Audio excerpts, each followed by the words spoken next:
നമ്മുടെ കൈരളി തിയേറ്റർ വീണ്ടും തുറന്ന് പ്രവർത്തിച്ചിട്ടോ. 1.5 കൊല്ലമായിട്ട് നമ്മുടെ കൈരളി തിയേറ്റർ അടച്ചിട്ടിരിക്കലായിരുന്നു. ജൂലൈ 1 ഇന്നാണ് ഉദ്ഘാടനം കഴിഞ്ഞിട്ടാ. ജൂലൈ 5 പ്രദർശനം തുടങ്ങല്ലോ.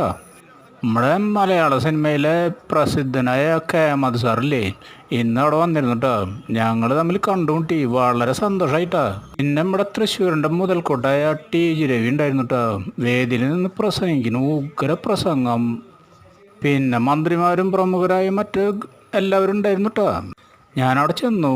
ഒരു സിനിമാഭിനയമോഹിയായ ഞാനും മധു സാറിനെ കണ്ടപ്പോൾ വളരെ സന്തോഷം തോന്നി. മധു സാറിനോട് ഞാൻ പറഞ്ഞു, സാറേ ഫോട്ടോ അല്ല ഒരു വീഡിയോ എടുക്കുന്നുണ്ട് കേട്ടോ. ഭാവിയിൽ സാറിൻ്റെ പടത്തിലൊരു ഭാഗം ഒരു സീൻ അഭിനയിക്കാൻ കിട്ടിയൊരു ഭാഗ്യം തന്നെയാണ് കേട്ടോ. എന്തായാലും നമ്മുടെ തൃശ്ശൂരിനൊരു മുതൽക്കോട്ടായി നമ്മുടെ കൈരളി തിയേറ്റർ നമ്മുടെ ഒരു സ്വപ്നം തന്നെയാണ് കേട്ടോ. കൈരളി തിയേറ്ററിൽ ഇല്ലാണ്ടായപ്പോൾ തൃശ്ശൂരിന് എന്തോ ഒരു കുറവ് പോലെയായിരുന്നു. 4K ഡോൾബി സൗണ്ട് സിസ്റ്റം മായ പ്രപഞ്ചം തന്നെയാണ് കേട്ടോ.